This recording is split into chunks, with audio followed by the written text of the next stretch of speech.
Ça aurait donné quoi si Nagato et Itachi s'étaient fait soigner grâce aux cellules de Hashirama par Obito? Et pourquoi ne l'a-t-il jamais fait?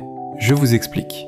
On sait tous que les cellules de Hashirama possèdent des capacités exceptionnelles: régénération, guérison de certaines maladies, obtention de la capacité à vivre sans boire ni manger, maîtrise partielle du Mokuton, ainsi que l'augmentation de la résistance et de la quantité de chakra. Sur Obito, dont la moitié du corps était écrasée, ces cellules lui ont permis de survivre, de retrouver sa mobilité, mais aussi d'acquérir toutes les capacités mentionnées. Là où ça devient intéressant, c'est que grâce à ces cellules, Nagato aurait non seulement très probablement retrouvé l'usage de ses jambes, ce qui lui aurait permis de pouvoir pleinement exploiter toutes les capacités du Rinnegan personnellement, en plus de toutes celles procurées par les cellules de Hashirama.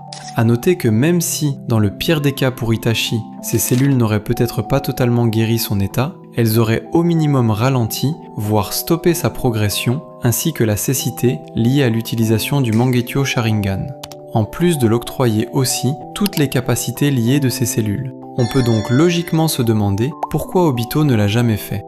Il y a deux raisons principales qui expliquent cela. La première, c'est le risque encouru. Même si Itachi et Nagato sont proches de Hashirama, de par leur clan, les cellules de Hashirama restent tout de même extrêmement instables, pouvant entraîner, en cas de rejet, la mort de ceux qui ont eu le malheur de se les implanter.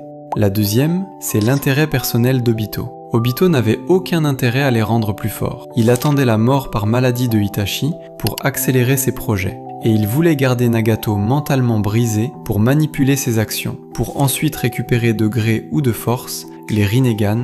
Dans cette optique, les soigner aurait été plus une erreur stratégique qu'autre chose. Les amis, à votre avis, dans un combat chacun pour soi, entre un Obito masque blanc, un Nagato en pleine forme qui marche, et un Itachi en parfaite santé, qui gagnerait ?